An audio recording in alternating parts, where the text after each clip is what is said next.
ಸತ್ಕಾರ ಕಾರ್ಯಕ್ರಮದಲ್ಲಿ ಪಾಲ್ಗೊಂಡಿರ್ತಕ್ಕಂಥ ಎಲ್ಲ ಗಣ್ಯಮಾನ್ಯರು ಕೂಡ ಅವರ ನಿವೃತ್ತ ಸೈನಿಕರಿಗೆ ಎಲ್ಲ ವಿದ್ಯಾರ್ಥಿಗಳು ಜೋರಾದ ಚಪ್ಪಾಳೆಯ ಮೂಲಕ ಅವರನ್ನು ಮತ್ತೊಮ್ಮೆ ಹುರಿದುಂಬಿಸೋಣ ಮಾತನ್ನು ಹೇಳ್ತಾರೆ. ಈ ಒಂದು ಸೈನಿಕರ ಸನ್ಮಾನಿಸುವುದು ನಮ್ಮ ಎಲ್ಲ ಮುದ್ದು ಮಕ್ಕಳಿಗೆ ಒಂದು ಪ್ರೇರಣೆ ಆಗಬೇಕು. ತಾವು ಕೂಡ ಮುಂದೆ ಸೈನಿಕರಾಗಿ ನಮ್ಮ ದೇಶವನ್ನು ಬೆಳೆಯತಕ್ಕಂತಹ ಸಂಕಲ್ಪವನ್ನು ಸಂಕಲ್ಪವನ್ನು ಮಾಡಬೇಕಂತ ನಮಗೆ ತೋರಿದೆ.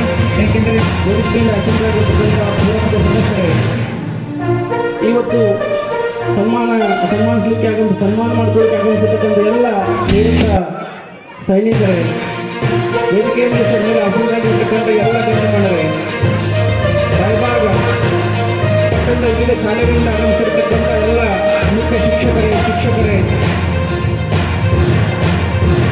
ವಿದ್ಯಾರ್ಥಿನಿಯರೇ, ಸಮಸ್ತ ರಾಯಬಾಗ ಪಟ್ಟಣದ ಗಣ್ಯರೇ, ಪತ್ರಿಕಾ ಪ್ರಮುಖರೇ, ನಮಗೆಲ್ಲ ಗೊತ್ತಿರುವಂತೆ ಭಾರತ ಸುಮಾರು ಪ್ರಥಮ ಒಂದು ಸ್ವಾತಂತ್ರ್ಯ ಸಂಗ್ರಾಮ ಜರುಗುತ್ತ 1857ರಲ್ಲಿ ಪ್ರಥಮ ಸ್ವಾತಂತ್ರ್ಯ ಸಂಗ್ರಾಮದ ನಂತರ ಈ ದೇಶದ ಸ್ವಾತಂತ್ರ್ಯದ ಕುರಿತು ನಿರಂತರವಾಗಿ ಬ್ರಿಟಿಷರಿಗೆ ನಮ್ಮ ದೇಶದ ಸ್ವತಂತ್ರ ಹೋರಾಟಗಾರರು, ಕ್ರಾಂತಿಕಾರಿಗಳು ಅವರ ಎದುರೊಡ್ಡಿ ಕೊನೆಗೆ ಬ್ರಿಟಿಷರ ನಂತರ ಸುಮಾರು 90 ವರ್ಷಗಳ ನಿರಂತರ ಹೋರಾಟ, ಈ ದೇಶದ ಎಲ್ಲ ನಾಯಕರು ಮುಂಬಲ್ಲ ಒಗ್ಗೂಡಿಸಿ ಬ್ರಿಟಿಷರ ದೌರ್ಜನ್ಯ ವಿರುದ್ಧ ನಿರಂತರವಾಗಿ ಹೋರಾಡಿ ಬ್ರಿಟಿಷರಿಗೆ ಏನು ಭಾರತೀಯರೆಲ್ಲ ಅವರಲ್ಲಿ ಬ್ರಿಟಿಷರ ಪ್ರತಿ ಮುಕ್ತಿಯಿಂದ ಮುಕ್ತಗೊಳಿಸಿ ಸ್ವಾತಂತ್ರ್ಯವನ್ನಾಗಿ ಮಾಡಿ ಅಮರರಾದರು.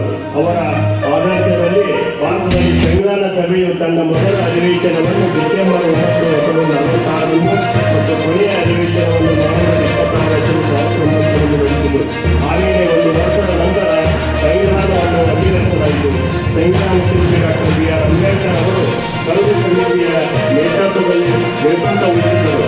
ಡಾಕ್ಟರ್ ಬಿ ಆರ್ ಅಂಬೇಡ್ಕರ್ ಅವರು ಭಾರತದ ಸಾಮಾಜಿಕ, ಧಾರ್ಮಿಕ, ಆರ್ಥಿಕ ಪರಿಸ್ಥಿತಿಗಳನ್ನು ಗಮನದಲ್ಲಿರಿಸಿ ಸಾಮಾಜಿಕ ವಿಷಯಗಳನ್ನು ಪರಿಶೀಲಿಸಿ ಪವಿತ್ರವಾದ ಸಂವಿಧಾನವನ್ನು ರಚಿಸಲಾಯಿತು. ಅದರಂತೆ 1950 ಜನವರಿ 26ರಂದು ಸಂವಿಧಾನವನ್ನು ಜಾರಿಗೆ ತಂದು ಭಾರತವನ್ನು ಸರ್ವತಂತ್ರ ಪ್ರಜಾಸತ್ತಾತ್ಮಕ ಗಣರಾಜ್ಯ ಎಂದು ಘೋಷಿಸಲ್ಪಟ್ಟಿತು. ಪ್ರಜಾರಾಜ್ಯೋತ್ಸವ ದೇಶದಲ್ಲಿ ವೈಭವವನ್ನು ನಡೆಯುವ ಹೊರವಾಗಿದೆ. ಆದ್ದರಿಂದ ನಾವೆಲ್ಲ ಸ್ವಾರ್ಥ, ಅಹಂಕಾರ, ಅನ್ಯಾಯ, ಅನೀತಿಗಳನ್ನು ಬಿಟ್ಟು ರಾಷ್ಟ್ರದ ನವನ್ಯಗಳನ್ನು ಹೊಸದತ್ತ ಸಾಗುವುದು ನಮ್ಮ ರಾಜ್ಯ ಕರ್ತವ್ಯವಾಗಿದೆ.